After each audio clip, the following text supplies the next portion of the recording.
everyone, welcome to Quarant Cooking, your favorite destination for cooking during quarantine. I am your host, Jose Luis, and today I'm going to be making this hot chicken flavor ramen 2x spicy by the good people of Samyang. First you have to boil 600 milliliters of water. Remember to always be careful when dealing with fire. Okay, the water is boiling and it's time to put the noodles in. A secret my abuelita taught me once is that if your noodles are too big, you can always crack them like so, and then they will fit. You have to cook them for 5 minutes. I'm going to put 5 minutes on the clock. Dun, dun, dun, dun, dun. And we're going to wait for them to cook. So the time is almost out, but before the noodles are done, I have to collect 8 spoonfuls of water, which will be useful later. Mother! And now I'm going to use my, how do you say colador? Strainer? I'm going to use my strainer to take out most of the water. Shh, very careful. Nice.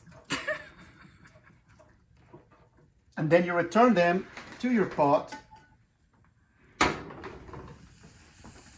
And add the water you saved earlier, as well as this package of flavoring. Now most people will use scissors, but you know, God gave me these great chompers. Nice.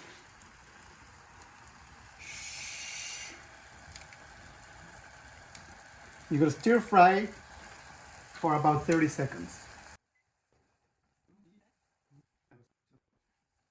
That's pretty much it. And now we have to add these flakes for some extra seasoning. Nice. Is that seaweed? And ajonjolí. Okay, so that's gonna be it. I'm gonna put it on some bowls and I'm gonna enjoy. So it's ready. It looks great. Smells even better. Let's see how it is. Mm.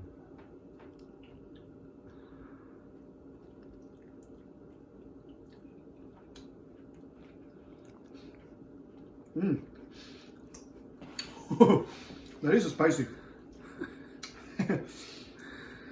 But it's great. It's I'm gonna pair it with some Coca-Cola.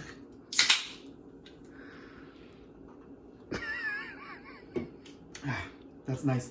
It's great. I'm really enjoying it, but it is indeed very spicy. Mm.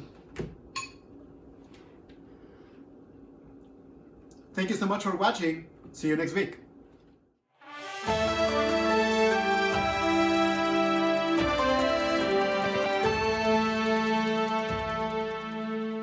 Hi everyone, welcome to this week's video. Before we move to the readings for this week, I just want to reiterate what Professor Cannon said earlier in his emails, that now that the grades have posted for the second midterm, we, like Professor Cannon is, and I am also quite pleased with the grades that you all got on the second midterm. But of course, if you have any questions about the grading on your exam, you can always send me an email and we can talk about it. Or if you want to discuss strategies on how to improve your grade, especially like looking forward to the final exam, we can always set an online meeting, like an online office hours meeting. Okay, so without further ado, let's talk about these readings for this week, which are on the topic of civil rights. First up, we have Abraham Lincoln, The Perpetuation of Our Political Institutions, from 1838, and Martin Luther King's letter from Birmingham from 1963. Now, on Tuesday, Professor Cannon already, I think, gave a very good detailed explanation about this reading, so I don't want to like rehash what he already said. I just want you to make sure that you know how Martin Luther King defines an unjust law and when it's okay to disobey them, and also why Abraham Lincoln didn't think it was okay to disobey even unjust laws. Okay, so make sure that if you go back to the reading from Tuesday, make sure that you understand that out of those readings. Moving on, we have Rogers M. Smith, Beyond Tocqueville, Myrdal, and Hart's, The Multiple Traditions in America. This is a piece from 1993. And I feel like I say this every week, but this is one of my favorite readings in this semester, in this class. And I'm sorry that we don't get to talk about it in person. So I again don't want to like rehash the full reading, but I want to mention a couple things, a couple of takeaways that I think are important.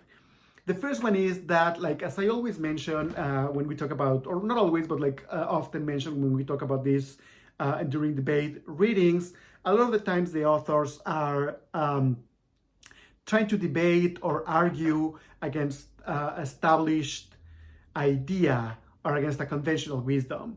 And in this case, Smith is trying to argue against the consensus that the United States, that America has always been the preeminent example of liberal democracy, right? Liberal democracy understood as a government by popular consent with respect for the equal rights of all. And well, of course, when compared to like feudalist Europe, European countries in the 18th century, when the United States was founded, of course, America seemed like radically more egalitarian than those feudalist countries. And also considering that in the 20th century Europe, ideologies such as fascism and communism took hold in those European countries, and they did not in the United States, you could see why you will think that this liberal tradition was indeed like monolithic. But as he argues, while the liberal tradition was definitely important for shaping the United States of America, it wasn't as inclusive and egalitarian as it purported to be. So let me read you a quick paragraph from the book that I think explains this better. The nation has also been deeply constituted by the ideologies and practices that define the relationships of the white male minority with subordinate groups, and the relationships of these groups with each other. When these elements are kept in view, the flat plane of American egalitarianism mapped by Tocqueville and others suddenly looks quite different. We instead perceive America's initial conditions as exhibiting only a rather small, recently leveled valley of relative equality nestled amid the steep mountains of hierarchy. Okay, so the second idea I want to make sure that you take away from this reading is that of ascriptive Americanism, as the author calls it, which is, as he explains it, is one of the most pervasive political traditions in America. And to understand what it means, what this ascriptive Americanism concept means, think about the opposite of ascriptive, which to me means is merit, right? That what should define your role in society is your own actions and your own accomplishments, right? Like that's like merit. But the opposite of merit is something like ascriptive, right? So then ascriptive Americanism then is thinking that your position in society should not be determined by what you do, but by who you are.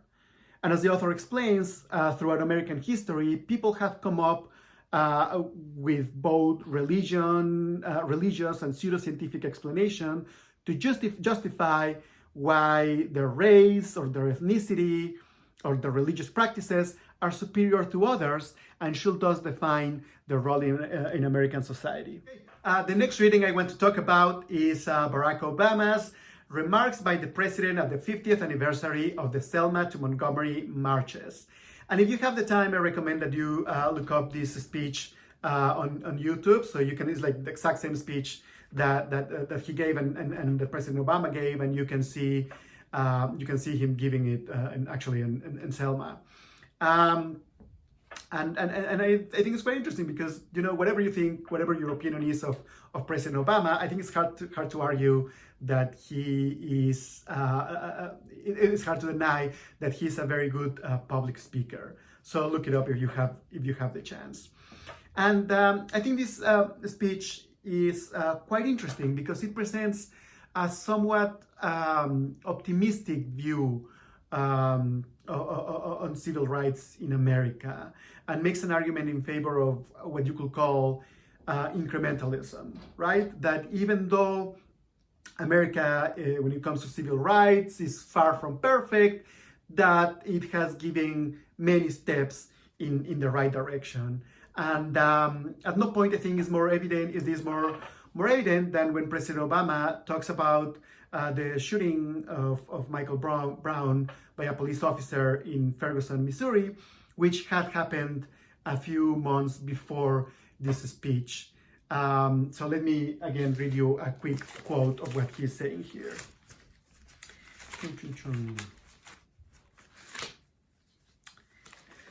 What happened in Ferguson may not be unique, but it's no longer endemic. It's no longer sanctioned by law or by custom, and before the civil rights movement, it most surely was. We do a disservice to the cause of justice by intimating that bias and discrimination are immutable, that racial division is inherent to America. To deny this progress, this hard-won progress, our progress, will be to rob us of our own agency, our own capacity, our responsibility to do what we can to make America better. So when you are doing this reading, try to consider if you agree or not what President Obama is saying. And also consider how after he left office, there seemingly has been an uptick in incidents of public display of racist rhetoric, right? Like, and I'm thinking specifically of the United Right rally in Charlottesville in August of 2017 that the professor also mentioned today in lecture. So how do you square this off with the type of progress that President Obama is talking about? Okay, then the final two sets of readings are again a debate from the enduring debate on the topic of what does it mean to be an American. And these two readings have quite contrasting answers to this question. First, you have Robert P. Jones, Daniel Cox, E.J. Dion, and William Galston, What It Means to Be American, Attitudes in an Increasingly Diverse America 10 Years After 9/11. So most of this piece is dedicated to showing the results of opinion polls on the attitudes of Americans towards pluralism and diversity. And the authors show that Americans are tolerant, especially young Americans, but that the political divisions that exist in society also translate to substantial differences on topics such as immigration and the implications of racial, religious, and ethnic diversity. And as you can see at the end of the piece, these authors fall decisively on the side that new groups of immigrants enrich American life and they quickly become committed to the principles of republicanism and democracy. Now, on the other hand, Stephen Warshawski, in his article, What Does It Mean to Be an American?, he says that he cannot offer a clear definition of what it means to be an American, but he's clearly against the type of multiculturalism that the previous authors favor.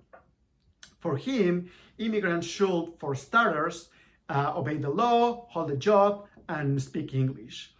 But beyond that, he believes that true Americans share a series of ideals that include things like self-reliance, personal liberty, limited government, entrepreneurship, etc.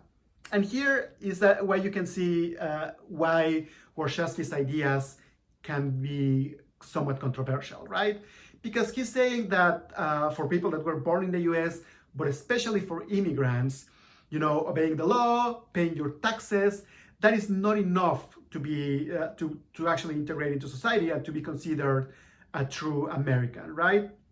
He says that you also have to agree on a series of American ideals that actually sound a lot like ideology, right? And that kind of like reduces the margin of what opinions or what preferences you can have without being called like un-American or not a true American. But either way, I think both of these readings are quite interesting, and you'll see that I picked them back up on the discussion questions. Now it is the time for me to tell you what are the discussion questions for this week. Now, because this was a full week with 2 lectures, we have 2 discussion questions, both of them on the topic of civil rights. Excuse me. The first question, well, I have to give you a little introduction. About a year ago, President Trump traveled to the southern border and he met with members of the Border Patrol. And he told these agents that they could disobey the law or the courts in their treatment of asylum seekers. And that he offered to pardon them down the road if they were prosecuted for that. I'm going to include an article, like a news piece, in the discussion thread for this question, so you understand exactly what the context was. But the question is how, if at all, was President Trump's request different from the type of civil disobedience discussed by Martin Luther King? And the students that have to write a response paper to this question are Eva Arias, Stephanie Becas, Courtney Cholka, Nicole Lipecki, Sophia Vanderluis, and Chinu Shung.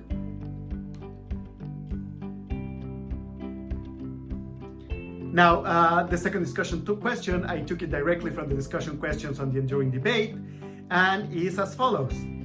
Is it important for the United States to have a sense of shared values or not?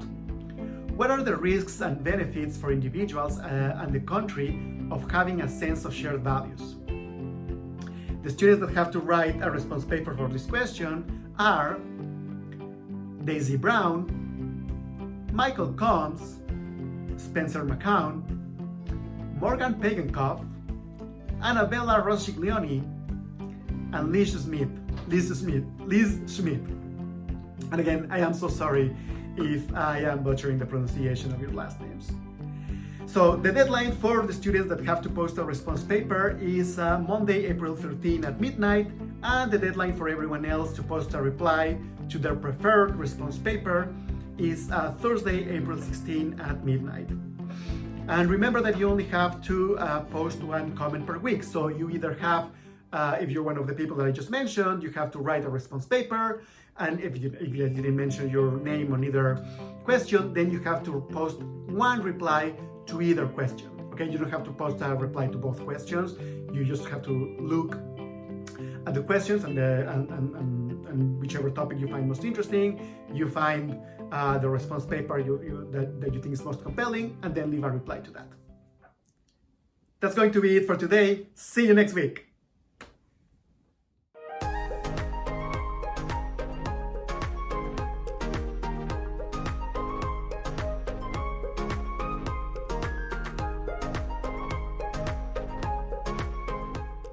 I make recipes during quarantine. My fingers and